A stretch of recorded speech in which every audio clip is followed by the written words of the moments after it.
Hello friend अस्सलाम वालेकुम।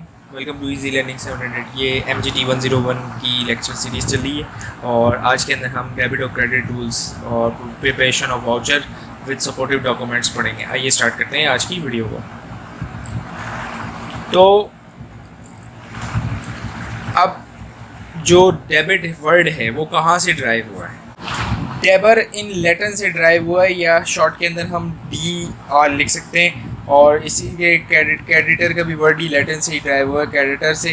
तो CR हम इसको शॉर्ट फॉर्म में लिख सकते हैं। Alphabets and all language does not carry any meanings, यानी मतलब छोटा है तो उसकी कोई मीनिंग्स नहीं है, लेकिन बस ये कि आप टर्मिनोलॉजी जो है वो एज अ टूल इस्तेमाल कर सकते हैं अकाउंटिंग के अंदर। आप डेबर यानी मतलब डेबिट ग्रुप के अंदर क्या क्या आते हैं? एसेट्स और एक्सपेंडिचर आते हैं। और क्रेडिट ग्रुप के अंदर आपके आते हैं ओनर्स इक्विटी, लायबिलिटी और इनकम आती है।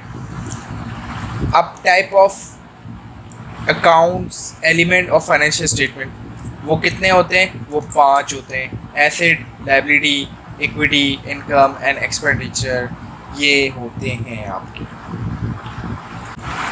अब फाइनेंशियल इम्पैक्ट के ऑन अकाउंटिंग इक्वेशन जो होती है, यानी मतलब डेबिट और क्रेडिट की, वो कैसे होती है वो हम अभी देखते हैं। कि जैसे एसेट है वो लैंड जैसे बिल्डिंग है, मशीनरी है, फर्नीचर, इसी तरीके से एक्सपेंडिचर में परचेज है, सैलरी है, bills payment, electricity bill payment है, रिपेयरिंग है। और ओनर्स इक्विटी के अंदर ड्राइंग है, प्रॉफिट्स है और अपना कैपिटल है। और फिर बैंक लोन्स है, और लायबिलिटी के अंदर ओवरड्राफ्ट है, क्रेडिटर्स है। और फिर इसके बाद जाके इनकम के अंदर सेल्स है, इंटरेस्ट है और कमीशन इनकम आपकी शामिल है। अब ये एक छोटा सा प्रैक्टिस क्वेश्चन समझ लें आपको दिया गया है, और जिसके अंदर यानी कि मतलब आपको ये क्वेश्चन जो है वो सामने रखें तो बेहतर रहेगा। और मैं आपको रिकमेंड भी कर दूं कि आप अपना हैंड आउट भी खोल के रख लें, तो आपको और ज़्यादा समझने में आसानी रहेगी। अब इसके अंदर क्या दिया हुआ है? Identify 2 accounting heads for each transaction is place under this approach. पहला क्या है? ब्रॉड आप बिल्डिंग इन कैश। आपने यानी कि ब्रॉड किए क्या चीज़? बिल्डिंग को। और किसके थ्रू किए? के कैश के थ्रू की है। तो अब इसका आंसर आगे, इसका आंसर जो है वो ग्रीन से करेक्ट है कि आपने बिल्डिंग जो है वो कैश के अंदर ख़रीदी है। तो इसी तरीके से पेड स्टाफ सैलरी है, सैलरी आपने की है तो कैश में की है। इसी तरीके से आप इसके आंसर ये देखें, ये बिल्डिंग जो है वो आपने कैश यानी कि एसेट साइड के अंदर आपने लिख दिया। इसी तरीके से आपने जो सेकंड था आप देखें तो पेड सैलरी की थी, सैलरी आपने कैश पे दी, एक्सपेंस हुआ तो आपने एक्सपेंस की साइड पे आपने लिख दिया। इसी तरीके से थर्ड वाला है goods sold on credit to Dar brothers, यानी कि आपने डार ब्रदर्स को बेचा, तो अब आपने बेचा तो सेल्स हुई। और फिर उसके बाद जाके लेकिन आपकी सेल्स तो है लेकिन वो क्रेडिट पे आपने बेचा है, तो फिर आपकी डेटर साइड पे यानी कि डेबिट साइड पे आपकी यानी कि डेटर यानी कि आपका एसेट बन गया है। इसी तरीके से ये सारे क्वेश्चन होते चले जाएंगे। अब क्या है कि identify relevant accounting head in respect of showing decreasing और इंक्रीजिंग एसेट्स, और अपना यानी कि मतलब जो आपके इंक्रीज़ हो रहे हैं, डिक्रीज़ हो रहे हैं, मेन हेड डेटर हो रहे हैं, क्रेडिटर्स हो रहे हैं। तो इसके अंदर देखना है कि स्टार्ट बिजनेस किया है एक बंदे ने, किसके ज़रिए? 1000 रुपये उसने बैंक में यानी कि मतलब डिपॉजिट्स किए हैं।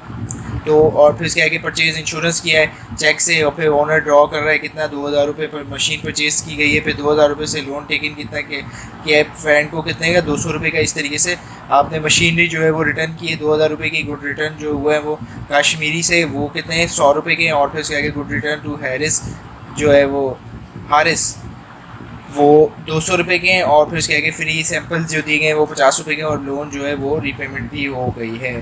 तो इसका अब आंसर देखते हैं। अब आपने क्या किया था? यानी कि जो पहला था आपने बैंक के अंदर यानी कि मतलब बैंक के अंदर आपने यानी कि जो है वो बिज़नेस स्टार्ट किया था 10,000 रुपये से। तो बैंक जो है वो आपका एसेट साइड है, कैपिटल जो है वो इक्विटी। तो एक साइड बढ़ेगी एसेट, और क्रेडिट साइड भी आपकी बढ़ जाएगी। इसी तरीके से इंश्योरेंस आपने ख़रीदा था तो बैंक से यानी कि मतलब बैंकिंग एसेट बना आपका, और फिर उसके इंश्योरेंस जो है वो एक्सपेंस है। तो आपका यानी कि जो एसेट है यानी कि बैंक से आपने परचेज़ किया था, आपने उसको चेक दिया था 600 रुपये का, तो वो आपका माइनस हो जाएगा, एसेट आपका कम होगा लेकिन आपका एक्सपेंस बढ़ जाएगा। तो यानी कि मतलब आपका दोनों ही डेबिट साइड पे ही एंट्रियाँ लगेंगी। इसी तरीके से ड्राइंग जो है वो आपने यानी कि मतलब जो आपने अपने पर्सनल काम के लिए 2,000 रुपये निकाले थे, तो ड्राइंग की ओनर्स इक्विटी जो है वो कम हुई, और एक्सपेंस भी आपने किया तो जाहिर थे उससे भी आपका यानी कि जो आपकी हुई तो उससे आपकी कम हो जाएगी। इस तरीके से मशीनरी जो है वो एसेट बढ़ेगा, और फिर आपने उधार पे ली तो वो लायबिलिटी भी बढ़ जाएगी। कैश आपने लोन किसी अपने दोस्त को दिया तो कैश भी आप यानी मतलब जो कैश आपने लोन पे दिया तो उसकी रिपेमेंट भी होगी, तो कैश जो है वो आपके एसेट साइड पे आ गया, और फिर उसके बाद के लोन जो है वो भी आपका इंक्रीज़ हो गया। इसी तरीके से मशीनरी जो है वो आपने परचेज़ की तो वो डेबिट हो गई, और इसी तरीके से आप सारे इस तरीके से काम यानी कि मतलब सारे के सारे आपके सामने इस तरीके से सॉल्व होते जाएंगे। अब आ गया कॉन्सेप्ट ऑफ वाउचर। वाउचर जो है वो मतलब two accounting heads along with the value of recognize as voucher. Voucher जो है वो internally department to witnesses that the transaction is complete और वेरीफाइड। वाउचर बनाए जाते हैं आपने यानी कि मतलब अगर देखा होगा तो वाउचर जो है वो बनाए जाते हैं ताकि ये जो ट्रांजैक्शंस हुई, अब जैसे मिसाल दीजिए कंपनी के अंदर क्लाइंट के लिए खाना आ रहा है या स्टाफ के लिए खाना आ रहा है, तो उसके कोई एविडेंस भी तो होगा। तो आपने परचेज जैसे मिसाल दे दिया, आपने रोज़ परचेज़ किया, अब वो दुकान की जो रिसिप्ट है वो आप जमा कराएंगे, वो आपके वाउचर्स में लगेगी, तो वो आपका एक पूरा ऑथेंटिक हो गया कि भाई हाँ भाई इस दुकान से ये। अब कोई शख्स ये बोले कि भाई मैंने इतना खाना कंपनी के लोगों को खिलाया है, तो लोग बोलेंगे भाई कोई एविडेंस तो दो। तो अगर आपके पास वाउचर होगा तो आप बोलोगे भाई देखो ये वाउचर है इस अपना होटल का, यहाँ से मैं ये खाने लाया हूँ, उसका ये सबूत है, तो वो आइडेंटिफाई करने में आसानी रहती है। तो वाउचर्स कितने यानी मतलब हो सकते हैं, वाउचर जनरल वाउचर हो सकते हैं, पेटी कैश वाउचर हो सकते हैं। पेटी कैश वो होते हैं जो छोटे मोटे रनिंग एक्सपेंस होते हैं, जैसे कन्वेंस दे दिया किसी को अपना, इसी तरीके से ऑफिस की छोटी मोटी स्टेशनरी आ गई, या वो एक्सपेंस जो मतलब कोई बड़े नहीं होते, बस छोटे मोटे 5-6 हज़ार 10,000 रुपये में हो जाते हैं, वो कैश रिसिप्ट हो गए या पेमेंट वाउचर हो गई, फिर बैंक रिसिप्ट हो गए, या फिर गिफ्ट वाउचर भी हो सकते हैं। वाउचर जो है वो क्या है, is the first document where prepared by the account department in the entity to start accounting process. यानी कि वाउचर जो है वो बनता है, और फिर उसके बाद जाके वो एक समझ लें इनिशियल स्टेप है इसका अकाउंटिंग प्रोसेस का। अब आपने वाउचर दिया तो उससे एक अकाउंटिंग प्रोसेस स्टार्ट होना शुरू हो जाएगा, फिर डेबिट एंट्रियाँ लगेंगी, क्रेडिट एंट्रियाँ लगेंगी, ये है। और फिर voucher is a document to evidence the transaction is completed और वेरीफाइड। यानी कि जाहिर सी बात है वाउचर जो है वो एक एविडेंस है कि जो ट्रांजेक्शन है वो कंप्लीट भी हो गई, और फिर इसके बाद जाके वेरीफाई भी साथ साथ हो गई। अब सोर्स क्या हो सकती है, वो सोर्स बहुत सारी हो सकती है। सेल्स हो सकती है, invoice sales against the cash goods, और सर्विसेज जो हो सकती है, परचेज भी हो सकते हैं अगेंस्ट परचेज ऑफ गुड्स। फिर सेल्स रिटर्न भी नोट्स जो होता है कि भाई माल जो है वो वापस आ गया, या परचेज रिटर्न आपने माल वापस कर दिया, कैश रिसीव हो गया। कैश नहीं मतलब अब आप जैसे उधार पे माल बेचे तो आपको कैश रिसीव हो गया, तो कैश में वो बना के आपने वो अकाउंट जो है सेटल कर दिया। कैश पेड भी हो सकता है। लेसर यानी कि मतलब आपने कोई रेंटल एग्रीमेंट किया हुआ वो, और स्टाफ सैलरी है, जो पेरोल की पूरी शीट होती है कंपनीज की, बड़ी बड़ी कंपनीज की पेरोल की शीट होती है वो भी है, और यूटिलिटी बिल्स ये हैं कि भाई आपने जो ये बिल्स है वो आपने अदा कर दिए या अदा करने हैं। अब 2 different type of book of accounts होते हैं। पहला क्या है कि पहला है ओरिजिनल एंट्रीज, और फिर क्या है सेकेंडरी एंट्रीज। सेपरेट जर्नल जो है वो यानी कि मतलब जो सेपरेट जर्नल है वो मेंटेन किए जाते हैं कैश और नॉन कैश ट्रांजेक्शन्स के, और balance of subsidy is not shown in financial statement is की बेस अ मेमो। यानी कि जो सब्सिडी लेजर्स होते हैं उनका जो है वो शो नहीं किया जाता, बस उसको मेमोरेंडम के थ्रू एक समझ ले रखा जाता है अपने पास। अब एक यानी कि मतलब ट्रांजेक्शन आर रिकॉर्डेड जो हो रही है ऑन द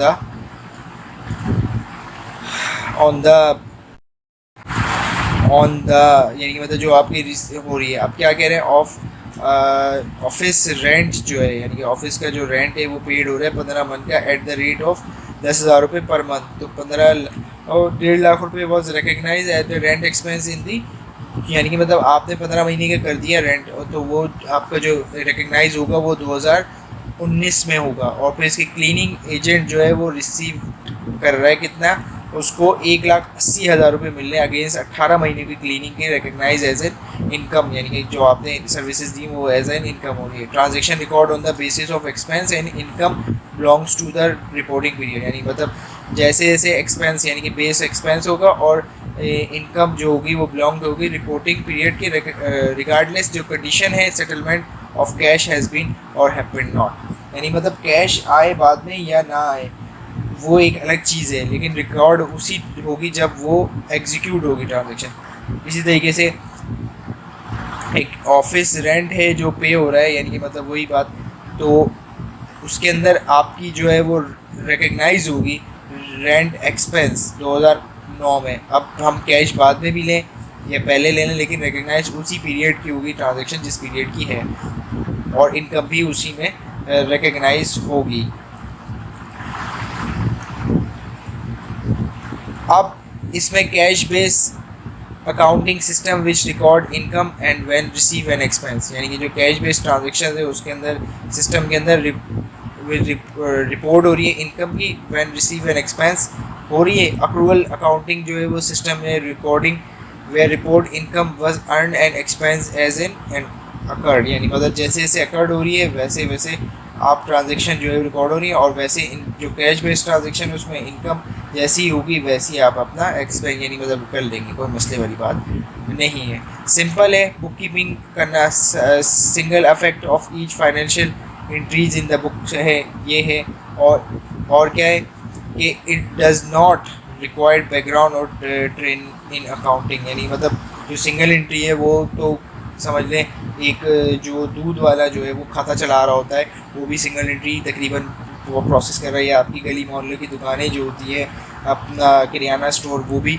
यही सिंगल एंट्री को ही कर रहा होता है, और इसके अंदर कोई ख़ास यानी कि मतलब इतनी कोई ख़ास चीज़ों की ज़रूरत नहीं होती, बस आपको लिखना होता है कि भाई हाँ भाई इतना माल आया इतना माल गया। इसके अंदर डबल एंट्री का सिस्टम नहीं होता। और दूसरी अप्रोच जो है वो लिमिटेड कैश, यानी कि इसके अंदर हाँ ये ज़रूर है कि जो आपका गली मोहल्ले वाला दूध वाला जो बैठा हुआ है वो एक तो लिमिटेड जाहिर सी बात है काम कर रहा है, उसकी एक दुकान ही है सिर्फ या दो दुकानें होंगी, लेकिन लिमिटेड स्कोप पे काम कर रहा है और कैश बेस के लिए ही ओनली होती है, यानी कि ये मोस्टली जो सिंगल एंट्री ट्रांजेक्शन होती हैं वो कैश बेस के लिए होती है।